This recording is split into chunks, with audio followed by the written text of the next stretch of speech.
नमस्कार दोस्तों, मैं बीएन झा। जैसा कि आप सब लोग जानते हैं, मैं प्रत्येक दिन कोई न कोई खबर लेके आता हूं या आपको मुखर्जी नगर से रूबरू कराता हूं। आज भी मुखर्जी नगर की कई बातें हैं जो आपसे करना है। सर्वप्रथम ये बात कर रहा हूं कि मुखर्जी नगर में बहुत सारे कोचिंग इंस्टीट्यूट जो अवैध रूप से चल रहे थे, पीजी लाइब्रेरी बंद हो गई। अभी भी कई सारे चोरी छुपे चला रहे हैं। एमसीडी और अन्य अधिकारी के जो छत्र छाया में ये सारा चल रहा है। आज भी पता चला कि अंसल भवन के मेजनाइन फ्लोर में चल रहा है, तो बड़ा दुख हुआ। मैं श्योर नहीं था, इसीलिए कहा नहीं। श्योर हो जाऊंगा तो फोटो भी शेयर करूंगा आपसे। अब ये बदलाव के कारण एक मुखर्जी नगर में देखने को जो मिला है कि मुखर्जी नगर में सबसे पहले तो प्रॉपर्टी की रेट बहुत ज्यादा बढ़ गया है। बहुत अच्छी बात है, बढ़ना भी चाहिए। और जगह दिल्ली में बहुत जगह ज्यादा बढ़ा, उस अनुपात में मुखर्जी नगर का बहुत कम था। दूसरी बात, आप अगर देखेंगे तो मुखर्जी नगर के कोई ऐसा ब्लॉक, कोई ऐसा रो नहीं होगा जिसमें कि मकान नया नहीं बन रहा है। इससे पहले नहीं बनता था। इससे पहले पुराने मकान में भी होता क्या था कि छात्रों का शोषण करना होता था। किसी तरह किसी भी मकान हो, कैसे भी मकान हो, उसमें केबिन डाल दो, वुडन पार्टीशन डाल दो, छात्रों को रखना है, रेंट वसूली करना है, दैट्स इट, यही होता था। लेकिन जब से यहां से धीरे धीरे कोचिंग, पीजी, लाइब्रेरी का प्लान शुरू हुआ, छात्रों की कमी आई। अब देखे मकान टूटना, मतलब ऐसे लग रहा है कि हर रो में बरसात सी आ गई है। ये बदलाव है, ये बदलाव है। पहले पुराने मकान में छात्रों को रखा जाता था, लोग इन्वेस्टर इन्वेस्ट कर देते थे, कोई नहीं, पानी चू रहा है, कोई सीलन हो रहा है। लेकिन जब छात्र यहां से धीरे धीरे जा रहे हैं, छात्रों का विश्वास टूट रहा है, क्योंकि छात्र भी कब तक इन लोगों का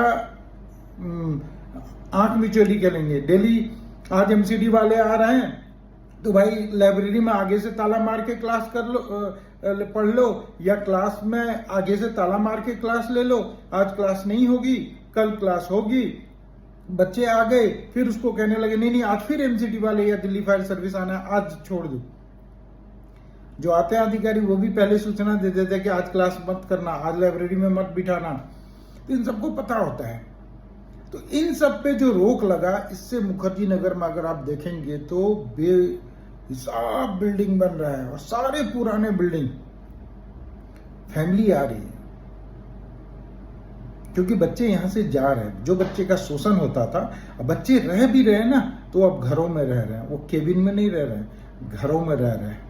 मैं ईश्वर से प्रार्थना करता हूं कि पूरी मुखर्जी नगर में छात्रों को घरों में रखा जाए, केबिन में ना रखा जाए, वुडन पार्टीशन बना के ना रखा जाए। कई मकान मालिक जो अधिक लोभ में रहते थे, उनका कब्जा भी हो रहा है, क्योंकि वो लोभ में थे। आप जब मकान का व्यवसायीकरण करेंगे तो सोचिए कि छात्रों का शोषण वहीं से शुरू हो जाता है, क्योंकि कोई भी व्यवसाय के लिए लेता है तो वो अधिक से अधिक उसमें कमाना चाहता है, और उस कमाने के चक्कर में छात्रों का शोषण होता है। छात्र के जो एक मानव धर्म कहता है, उसको तार तार किया जाता है, छोटे छोटे केबिन में रखा जाता है। अब ऐसा नहीं हो रहा है। अब छात्र भी अच्छे घरों में रहते हैं। रूम में, एक रूम में 2 छात्र ज्यादा से ज्यादा रहते हैं। ना छात्रों का किराया बढ़ा, ना मकान मालिक का किराया कम हुआ, दोनों को सेम मिल रहा है। सिर्फ जो शोषण हो रहा था वो कम हो रहा है। तो मकान बेमिसाल मुखर्जी नगर में बढ़ रहा है। कई सारे रिहायशी लोग आ रहे हैं, मॉडल टाउन से, आसपास के एरिया से आ रहे हैं। तो मुखर्जी नगर बदल रहा है, और अच्छा होगा। आप बीते अगले 1 साल में देखिएगा कि मुखर्जी नगर और अच्छा हो जाएगा, पारिवारिक माहौल हो जाएगा। जो हुड़दंगबाजी होती थी, जो आड़ में आके यहाँ अनसोशल लोग रहते थे, वो यहां से अब पलायन हो रहे हैं, और मुखर्जी नगर अब सुंदर होगा। यही तो सपना है कि मुखर्जी नगर को सुंदर करे। आप सबको अगर मेरी बातें पसंद आती है तो प्लीज लाइक, कमेंट और शेयर जरूर किया कीजिए, ताकि समाज एक बेहतर बना सकें।